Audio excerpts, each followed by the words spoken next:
Chers auditeurs, j'espère que vous allez bien et que vous êtes bien installés. Il est l'heure de retourner en Mandelzie pour ce deuxième épisode de Glacial Rhapsody.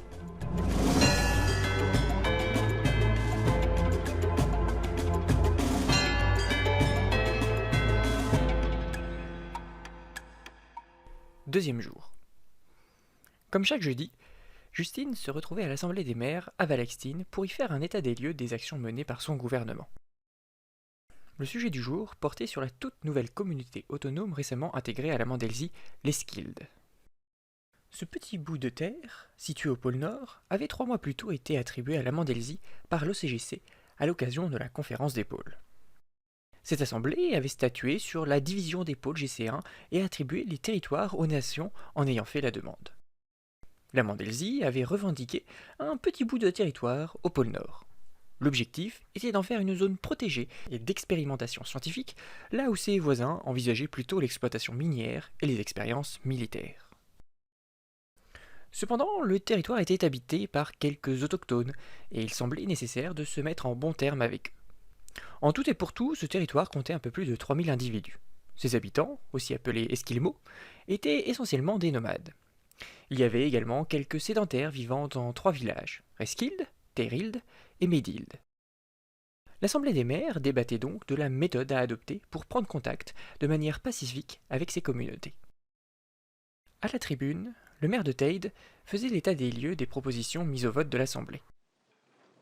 Mes chers confrères, voici ce qui a été proposé par notre Assemblée à propos de l'Esquilde. Il s'agira, dans un premier temps et très rapidement, d'envoyer un corps expéditionnaire visiter les différents villages sédentaires de la région. L'objectif est de nous faire connaître et d'identifier les personnalités avec qui nous pourrions dialoguer. L'OCGC nous force quelque part à agir comme des colons, ce que bon nombre d'entre nous ne souhaitons pas faire. Aussi, il s'agira de voir s'il y a déjà une forme d'organisation préexistante.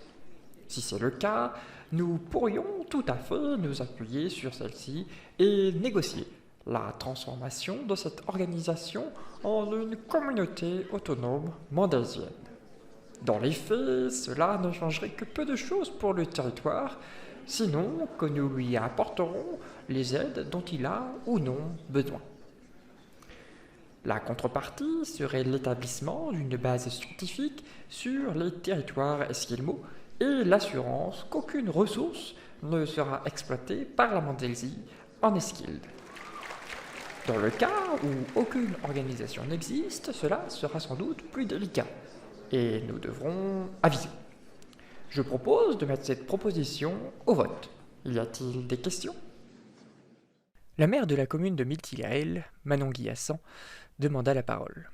A-t-on une idée de la personne qui pourrait mener une telle expédition ? Il nous faut quelqu'un de confiance et d'expérience, et avec des talents de négociateur. Si je peux me permettre de proposer quelqu'un ? Assurément, Madame de Salamy.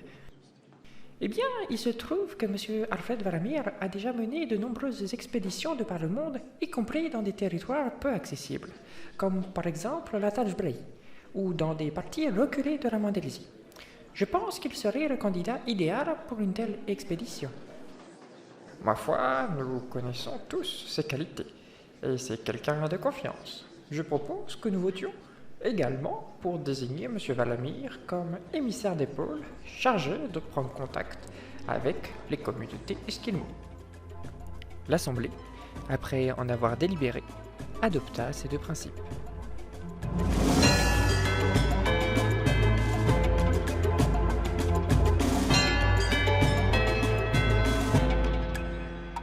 Merci d'avoir regardé cet épisode, on se retrouve dès demain pour la suite. En attendant, n'hésitez pas à partager cette vidéo, à laisser un petit commentaire, à vous abonner et à laisser un petit like si ça vous a plu. Allez, merci et à demain.